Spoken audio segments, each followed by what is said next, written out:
Hello everybody and welcome back to my channel. You're watching Siobhan Cherie TV, where we cover all things faith and fashion, Bible and beauty being snatched and saved. Yes. So let's get into today's topic.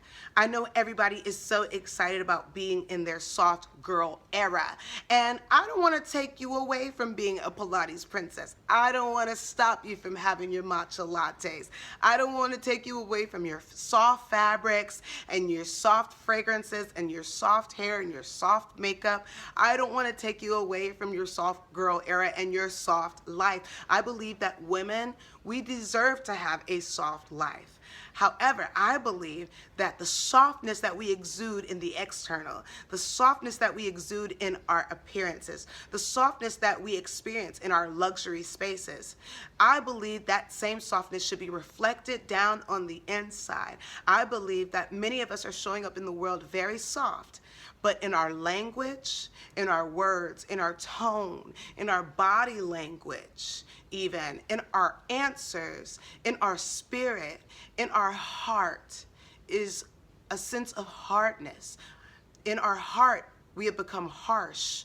In our words, we have become callous. And I believe that God is concerned about the softness on the inside more than he's concerned about how soft we are on the outside. I know everybody is just very excited, and in that excitement can breed a level of envy for other people who maybe experience the soft life, but you don't know what they had to do to get that soft life. And I believe if you're going outside of God's will in order to be in these spaces, you will have to stay there. And I believe if you are clicking on this channel, if you are a part of this community, if you are subscribed here, and if this video came across your For You page, it means that this is an indicator that your heart is ready for a real change. And so I just believe that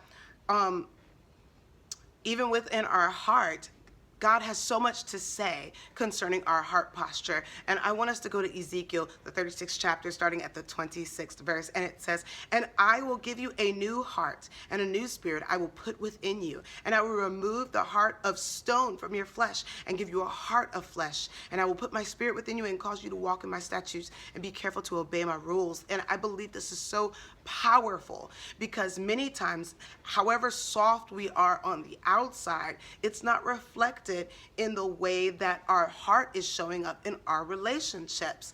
I believe that sometimes there is a hardness that has come over our hearts because all it takes is one heartbreak after another, one grief after another session of grief, one depressive episode after another depressive episode, one serious panic attack after another serious panic attack.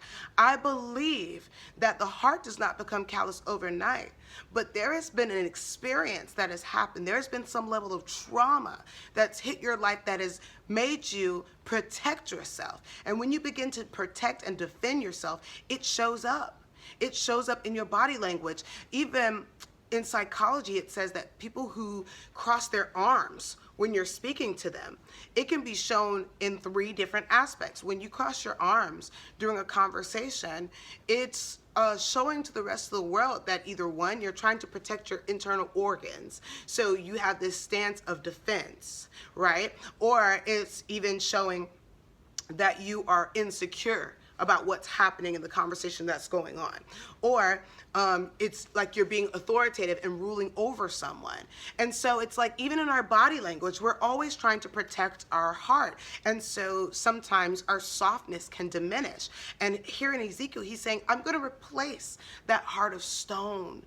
All of the horrible experiences that you've had, all of the suffering that you've endured, all of the grief that's hit your heart, and all of the depression that's weighed you down, and all the burdens that's on your heart, and all the cares that are on your heart.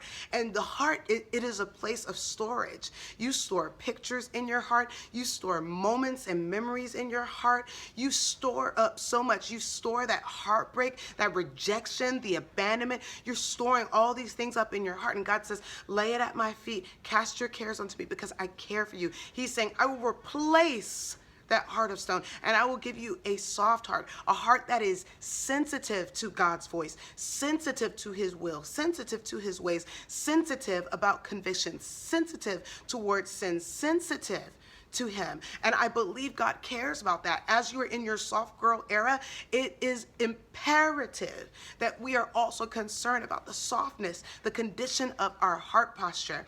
And even the softness, it even shows up with our answers, because in Proverbs, the 15th chapter, I want to read it really quickly because it is so good. Okay, you don't want to miss this. Please just hang in there with me. Proverbs, the 15th chapter, verse 1, it says, a soft answer turns away wrath, but a harsh word stirs up anger.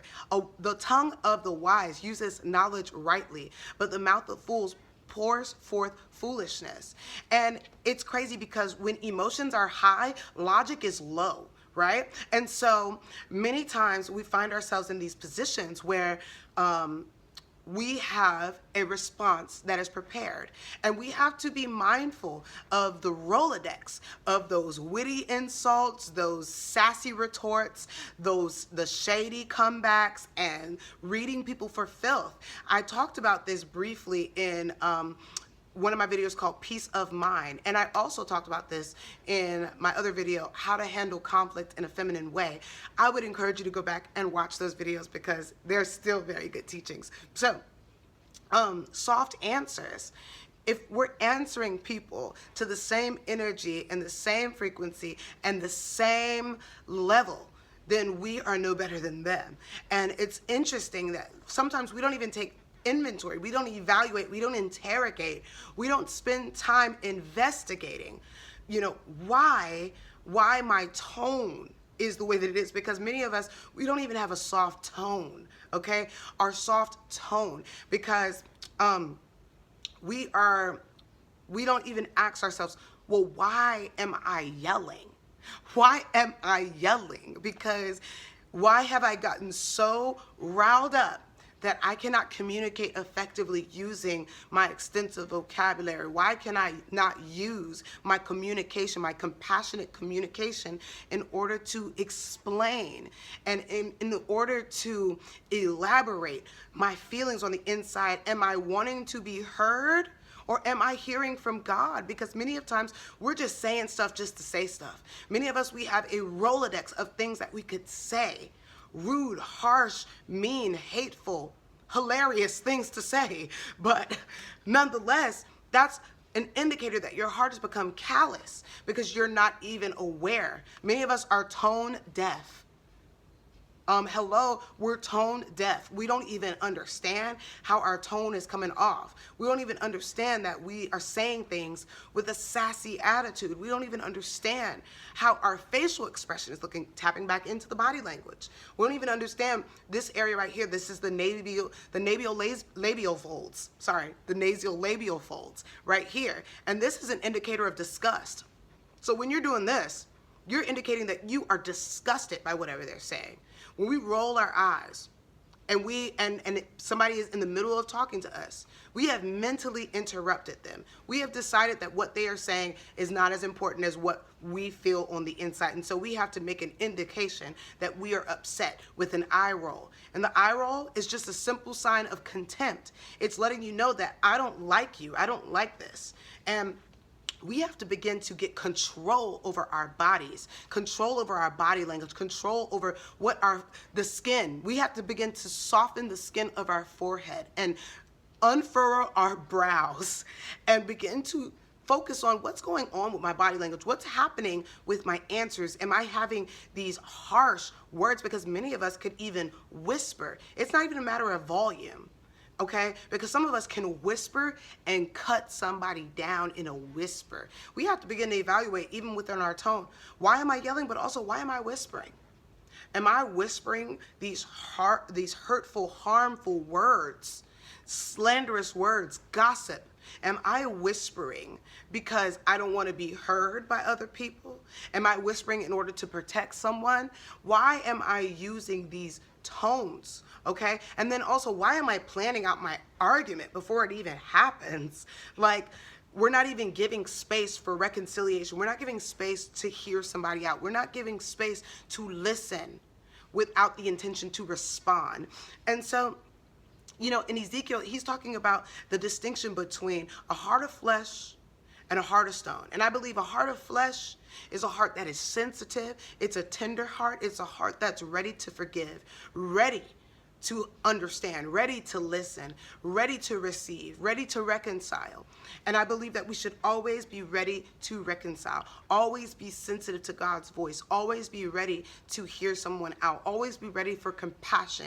And I've been talking a lot about compassion lately, but it is simply being merciful to the sufferings of others and being motivated to move on their behalf. And we, in this season, in this soft girl era, we've got to have a heart of compassion and understand that we live in a world where everybody has a life that is equally as vivid, equally as complex as ours, you know? And so we have to approach the world with a level of softness. And I believe this, I'm leaving you with this, okay? The soft heart versus the hard heart. And I believe that the heart becomes callous over time. This is one heartbreak, one grief, one disappointment, one violation. We are all one step away from having a hard heart if we are not constantly submitting it to Christ and allowing him to replace it and make it soft and sensitive again. But I believe a question that we should bring before the Lord and bring before ourselves before we enter into any type of compassionate communication. Am I right? Am I right? Is the question we need to be asking. And I don't mean, am I right in my opinions? Because that is the mindset of the hard, callous heart of stone. But we need to start asking, am I right in my spirit before I have this conversation with you? Am I right in my heart before I talk about this person? Am I right in my mind before I start tearing down another person? Am I right? We need to stop for a second and ask these hard questions to ourselves. Am I right? Not just in my opinions, because even me, even in my own personal prayer time, there are so many things that are so close to my heart, so many issues that are happening in this world that bother and irk and grieve my spirit. But even with that, I have to overthrow my opinions and I submit my heart under the blood of Jesus Christ, and I allow my heart to be replaced I let go of the stony heart. I let go of the offenses. I let go of the hurt and the pain and the shame and the grief and all of the things that allowed my heart to become hard. I let it go. I lay it down. And I have to overthrow my own opinions and allow for God to do that work on the inside of me, to allow my heart to become soft again. We need to allow ourselves to enter into the soft girl era with a heart that is soft and sensitive to God's voice, a heart that is sensitive to the sufferings of other people, a heart of flesh, a heart that is listening to God, that wants to obey, a heart that wants to be surrendered. I would just love for you to consider that as you're going throughout the rest of your week and as you are entering into your soft girl era. I would love for you to consider just allowing God to have his way in your heart. Well, that's all I have for today. I hope that you guys enjoyed this video, and I will see you guys in my next video. Remember that we do every single thing to glorify God. So remember to stay snatched and saved.